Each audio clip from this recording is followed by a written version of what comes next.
I communicate with people through my phone and other social media. So Instagram, Facebook, Texting. Snapchat, it's a very popular one. Yeah, mostly through texting. I don't really talk on the phone. Oh, Vine. I'm a big fan of Vine.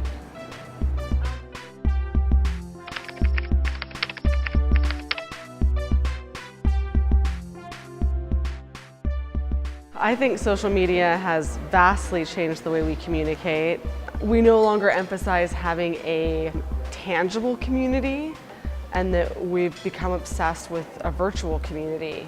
I go into restaurants and there'll be a group of people just sitting there like a family, all with their phones out at dinner, at a restaurant, in public.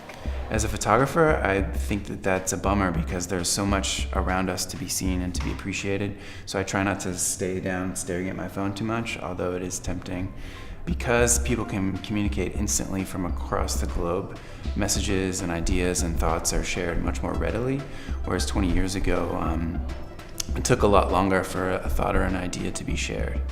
Let's think about what the most popular TV show was 20 years ago, and that was Seinfeld. And none of the jokes would make any sense if we thought about modern communication technology, because all of the jokes in Seinfeld were centered around having problems communicating with one another, reaching one another.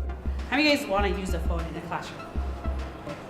Social media is important for works like this, is to promote the changes that we want to see in the world. We're with an organization called SMAC. It stands for Students Making Change. We advocate for low-income communities. We advocate for people of color, Black, Brown, Latinos, Pacific Islanders, Filipinos, everyone who lives beneath the poverty line. I'm happy smartphones are around, but it can be a distraction and has to be disciplined on using it.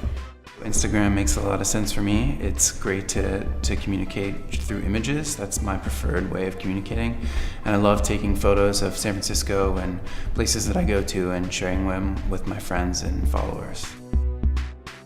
We interact online a lot more than in person, and that doesn't necessarily mean that we're antisocial, just that the way that we are social is different. If you're at home and you're bored and you turn on Instagram and one of your friends is doing something really fun that you wish you were doing, it's easy to get sort of that fear of missing out syndrome. Don't compare your life to everyone else's highlight reel. What people put on Facebook or Instagram or Twitter or any social network is an edited conception of what their life is. They put all the best moments and you're free to delete the worst moments in your life. Comparing hanging out online versus hanging out in person is a difficult thing because they're just totally different activities in my mind. So I talk to people online, but there's nothing that beats hanging out with someone in person in the park or going out to a museum